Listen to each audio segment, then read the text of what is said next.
Hello and welcome to my unboxing and first look at the Necrons Monolith, the thickest boxed model in the history of Games Workshop. One would almost be inclined to expect the model comes pre-built in such a thick box. Alas, it comes in 123 parts, and this set will set you back a whopping £105. Yeah, for a monolith. When did this happen? Monoliths used to be expensive, of course, but only a little bit more than a Land Raider. They have jumped up in price, and they're no longer a standard heavy support choice. They are a Lord of War. A unit that I thought was in mass production and was in abundance in all of these tomb worlds as they awoke from their long slumber, and you'd see 3 or 4 of them waking up. Nah, not anymore, guys. These are extremely rare pieces of kit. They're Lords of War. You can only take one. That's the end of it, really. Anyway, what we'll do is we'll unbox this chunky boy and have a look at where all the thickness is packed in. If we look at the rear, you can see you've got different choice of weapon options. You've got a weapon variant there. You've got a Necron coming out of the portal, which is a nice effect, I guess. You've got arches. There's so many arches there. There's a lot of detail on these stone pillars. You can see a little bit of detail inside and around there, but it's kind of hollow. They've put the detail all the way in as well, and I don't think that they've allowed you to kind of separate the model out.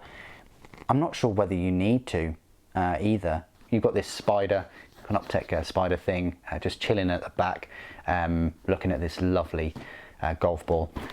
Let's unbox this and have a look. Wow.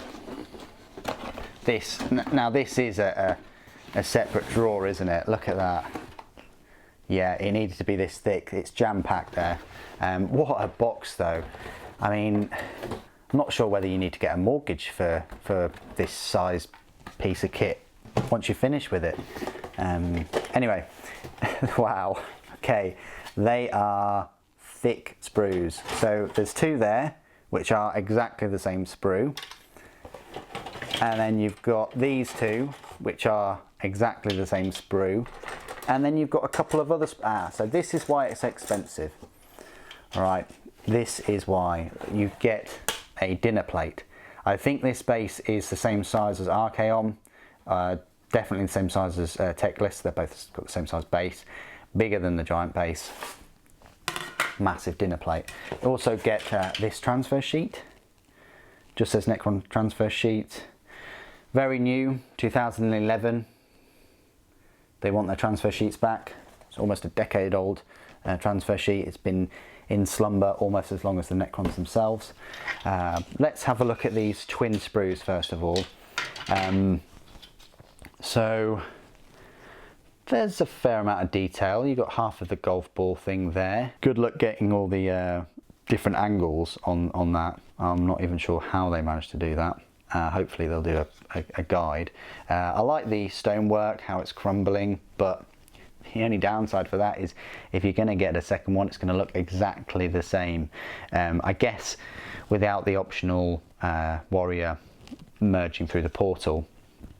But you get some of the weapon options there. You get this big piece, which you're not going to see any of, it looks like, because that's all inside. That's a bit of a shame. You get other like peripheral different parts. This is a big kit. This is going to take you quite a while. Anyway, so those 2 are exactly the same. So that's 1. I'm just calling it 1. This is the other kit. This is one of the big pieces. You've got these energy supply tubes, I want to call them. You get more of the stonework cracked in places. You get a load of battle damage on these pieces. You get the big engines, and that's about it. Not an awful lot going on with that sprue, and there's 2 of them. And then You get the spider thing, canoptek spider thing on the back. That's its own sprue. However, it is technically connected to this one. So in theory, for £105, you're getting 3 unique sprues, and 2 of those sprues have twins. So just bear that in mind. But yeah, you get the spider separate, and then you get this portal gate with some cracked lightning, and then you get another one with the Necron warrior through. So I'm guessing you can have either the Necron coming through or not.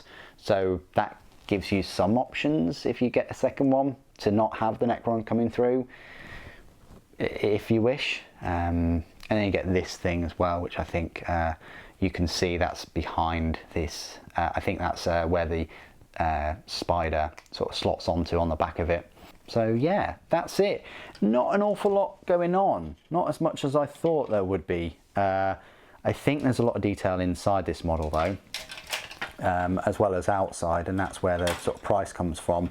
There are a lot of sprues. Technically this is one sprue, so you are getting the 5 sprues there. Big base, one of the repulsor flying stand things, and then this instruction guide, which I think will be pretty detailed. Look at that.